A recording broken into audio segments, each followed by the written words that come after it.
Hello, and welcome to the OUTLIER Podcast, the podcast for everyone who is interested in building better homes. My name is Anthony, and I am the founder and lead designer of OUTLIER, and I'm passionate about creating beautiful and high-performing homes. I sit down regularly to chat with industry experts to help educate Australians about the potential of creating healthy, comfortable, and energy-efficient homes. Whether you are looking to build your forever home, renovate your existing house, or simply eager to learn more, tune in every month wherever you get your podcasts. We hope you join us on this journey. I have been very fortunate with the journey of this podcast to chat with many experts and knowledgeable people. As new people come to the podcast every week, we want to take all the highlights and helpful information from previous discussions to provide them to you to assist you with your own high-performance home journey. Does every house need or benefit from mechanical ventilation, or what's kind of your target house that you would be working on? So if we start in the really simple form of mechanical ventilation, we can consider bathroom extract fans as mechanical ventilation. So we need to kind of think of it in a sliding scale kind of manner. And so if we started out at 10 air changes per hour, 50 pascals, which we consider to be relatively leaky, it might be where a really basic build sits. Out at that level, you're definitely going to want to have mechanical extract fans in there. You might start to consider some fresh air ventilation. At that level, you're not going to get much out of heat recovery in terms of that energy benefit. You get a little bit of comfort benefit, but you don't want to be spending much out at 10 air changes per hour because the benefits you're going to reap from an expensive system are pretty small. So in that really simple scenario, you might actually have just a fan, a filtered supply air fan that can give you what we'll call trickle ventilation. And trickle ventilation, we might be sort of talking sort of 10 litres a second or something like that, just really low levels, just to keep a bit of air movement through the house. Let's say we're at, and these are arbitrary numbers, we're at 7 air changes per hour. We might start thinking about a bathroom exhaust fan that's a high-low continuous run type of model. So has a switch to drive it into its high ventilation rate when you're showering or toilet use. But when you turn that off, or perhaps it's driven by occupancy, it drops back into a ventilation rate that's maybe a third of its maximum. Now that really helps us with making sure all bathrooms are really well dried out. So that's the obvious risk with what we'll call intermittent mechanical ventilation for a bathroom. You jump in, you shower up, you jump out. As you head to work, you flick the fan off. Still a heap of moisture in there. In winter, there's nowhere for that moisture to go. It's just being absorbed by your surfaces, or ultimately turning into mold growth if you've done nothing with it. High, low continuous ventilation makes sure that dries out. We need to be just a fraction mindful where that makeup air is coming from. So one of the challenges of having unbalanced ventilation is we don't know where that air path is. So is the makeup air, or air that needs to come into the building to fill that vacuum that's been created by an exhaust fan, does it come through our roof space? Does it come through our garage? Is it over mouldy insulation bats with some rat droppings and things like that? So we've got to think a little bit about what are the air quality implications. You might actually have a dedicated, like a trickle vent in your build somewhere, so we can kind of define the path that comes in. As we start to move further into tighter buildings, so 5 and lower, we're definitely in the HRV zone there. So, but again, don't necessarily go for the premium system. At that kind of level, you can start to think about entry-level systems and what you want, and as you work your way down, build your spend. The logic is that there's plenty of data that shows even those 10 air change per hour, what we consider leaky buildings to be, still can accumulate large levels of contaminants. So particularly CO2, which we use often as a marker because it's the easy one to measure. But there's plenty of data that we've collected locally showing elevated CO2 levels in bedrooms overnight. So a master bedroom, door closed, is going well above sort of that 1,000 ppm threshold that we're keen to stay under. So leaky building doesn't mean a ventilated building. And we also don't know the ventilation path as well. So we don't know anything about the quality of that air. Yeah, that's a bit of a misconception, I feel. There is a definite difference between ventilation and leakiness. It's and I think you've very much clarified or defined what ventilation is. The one thing I just wanted to mention is that you probably would like to have a baseline of air changes for a house to be able to ascertain what the best possible solution is for that home. So the easiest way to do that is a blower door test. And I know, Joel, you've referenced a few of the terminologies that we use there, describing what those, ACH is air changes an hour. And we use the benchmark of 50 pascals so that we can always have, it's basically an international volume or rate, that we test at, so that we can always have a consistent result from those tests. Of at what point during a project do you get involved? So is this something that should be considered during the design of a new house, the construction of a new house, or is it even possible to, fit one in after the fact? If people live in an existing home, they do get a blower to test, or they want to make some air tightness changes, and they're also then interested in getting some mechanical ventilation. Is that something that's possible as well? Yeah, so good question. It's always easier, like 99% of things, to put it in when it's being built. And it'll be lower cost and you'll be able to get a more effective system design.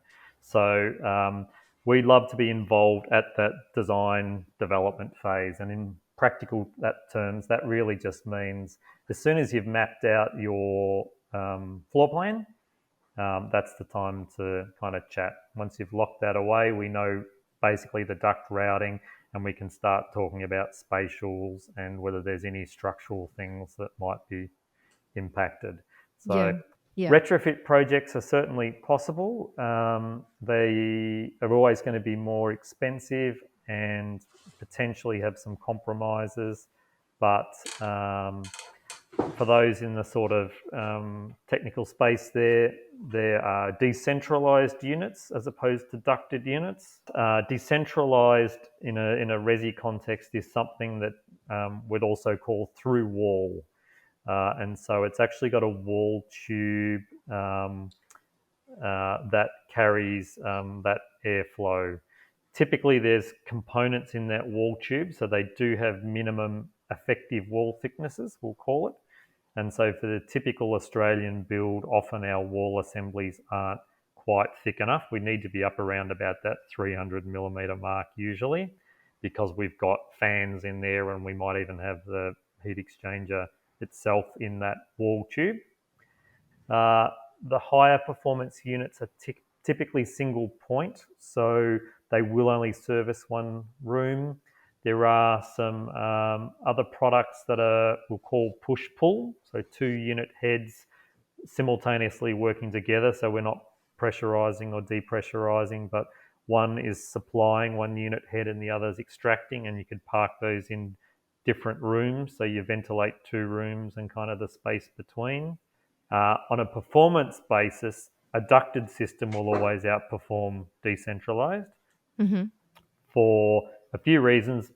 As we've discussed, it's kind of the precise location of supply and extract points to make sure there's no short circuiting and that we're capturing odours and contaminants at the closest possible point. We also typically find ducted systems have got higher heat recovery efficiencies, and obviously noise can be lower because the unit can be positioned in a less sensitive area. We've talked about price a little bit here and there, or you've mentioned it a couple of times. Can you give us a rundown of what people would have to expect to pay if they wanted to get mechanical ventilation unit. Maybe speaking of these two examples you just mentioned of decentralized and centralized. Yeah, yep. So the kind of entry level point, I guess, is decentralized push-pull type units. And they're probably going to run you in the order of $1,400 to $1,800, something like that for a pair. So they're good to do a couple of rooms. So you get a couple of bedrooms out of there. It must be installed in pairs in that kind of product so that we maintain that balanced flow rate. And you can apply multiples of those. So if you were ignoring wet area extract in your typical 4-bedroom house and a living space, maybe you might put 3 sets in. So let's say you're kind of at that $5,000 mark, something like that, plus some install. When you step up into ducted, you go up a little bit in price, but you're now also managing your wet area extract better. And I'll include kitchen in that as well. Kitchen, laundry, toilet, bathroom. And you're probably going to, for a typical 3 to 4 bed home, you're probably going to sit in a reasonably wide range depending on quality of unit and so forth. Somewhere between sort of, as an installed cost, $12,000 out to potentially $20,000 as an install cost. As your spend goes up, you get higher heat recovery efficiency, you get lower noises, you probably get some better filtration options, and you get probably lower power consumption when measured as a whole house system. But yeah, maybe walk through like what does a typical installation look like, and are they commissioned, and run us through that. Yeah, essentially 2 parts or 2 phases to the installation. There's a rough-in phase, which is where you're going to run all your stuff that sits above your plaster line that's no longer going to be accessible, and then there's a kind of a fit-off phase. So in that rough-in phase, you're going to get all your internal ductwork and your grill housings in place. And later on, you're going to be able to come back and fit off your grills and then your HRV unit under there. Typically, we're only ever going to have 1 grill in a given room. So we're not needing a supply air grill and an extract point in that one room.